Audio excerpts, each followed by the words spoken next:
মমিতার হাতটা যখন দুজন মানুষ চেপে ধরেছিল, তার ভিতরে একজন তার কলিগ ছিল, মেয়ে কলিগ। হয়তো তখন সে আকুতি মিনতি করেছিল বাঁচার জন্য। কতটা নির্মম হলে বা কতটা জঘন্য হলে এমন একটা কাজ হতে পারে।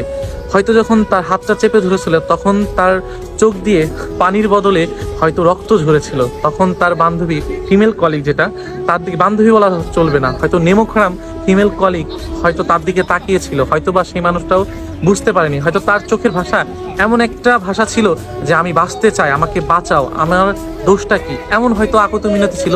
তবুও মমিতা পার পায়নি। কতটা নির্মম হলে মানুষগুলা এমন করতে পারে। 18-20 জন মানুষ তাকে নির্যাতন করেছে, 113টি শরীরে কামড়ে দাগ পেয়েছে। আপনি একটু ভেবে দেখেন তো যে মানুষগুলা কতটা জানোয়ার হলে এই জিনিসগুলো করতে পারে। সেগুলো হয়তো কোনো পুরুষ বা কোনো মানুষের ভিতরে পড়ে না। 150 গ্রামের মতো তার শরীরে সিমেন্স পাওয়া গিয়েছে। আমি আসলে এটা ভাবতে পারছি না যে আসলে মানুষ কতটা জঘন্য বা কতটা পশু হলে এই জিনিসগুলো করতে পারে। তার ফিমেল কলিগের দিকে হয়তো তার দৃষ্টিটা ছিল, হয়তো বা এই মানুষটা বেইমানি করবে না। একটা কথা কি জানেন, যে আপনি এই জামানায় ছেলেদেরকে বিশ্বাস তো করাই যাবে না।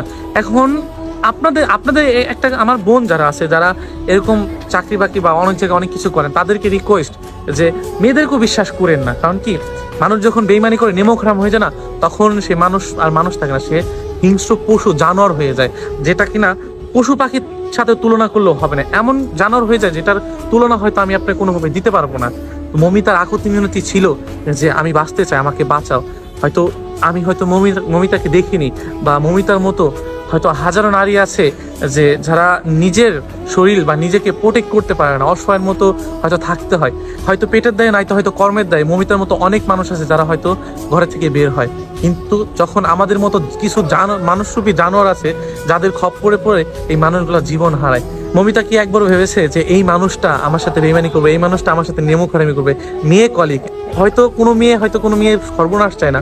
ওইটাই বা কেমন মেয়ে যে একজন নারী হয়ে আরেকজনের নারীর সম্মান বিলিয়ে দিতে একটু দ্বিধাবোধ করলো না, বা তার চোখের সামনে মেরে ফেললো, সেটাও একটু চিন্তা করলো না? যদিও এটা হয়তো আমাদের দেশে না, আমাদের দেশের বাইরে, তারপর একজন মানুষ, বা আমি একজন মানুষ হিসেবে বলছি, একজন মানুষকে মেরে ফেলেছে, একজন বোনকে মেরে ফেলেছে, একজন বোনের ইজ্জত নিয়ে ফেলেছে।